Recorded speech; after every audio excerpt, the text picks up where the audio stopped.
बातमी अतिशय वेगळी, धक्कादायक आणि तुम्हाला हादरवणारी।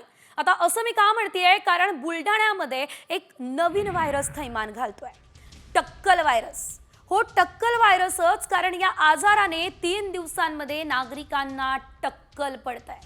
बुलढाण्यातल्या बोंडगाव, कालवड आणि हिंगणा या गावात या टक्कल व्हायरसनं एकच थैमान घातलं असल्याचं पाहायला मिळतंय।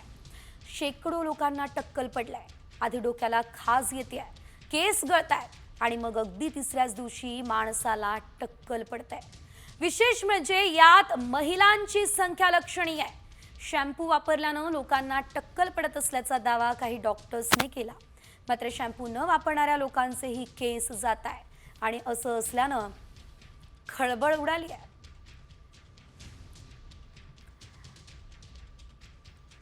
तर बुलढाण्याच्या बोंडगाव, कालवड, हिंगणामध्ये टक्कल व्हायरस थैमान घालताना दिसतोय।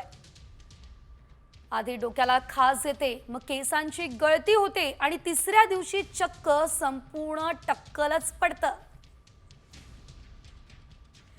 शेकडो नागरिकांना केस गळती होते आणि यामध्ये महिलांची संख्या लक्षणीय आहे। शॅम्पू वापरल्यानं टक्कल पडत असल्याचा काही डॉक्टर्सने दावा केलाय, मात्र शॅम्पू न वापरणाऱ्यांना देखील टक्कल पडतंय। त्यामुळे आता एकच खळबळ उडाली असल्याचं पाहायला मिळतंय।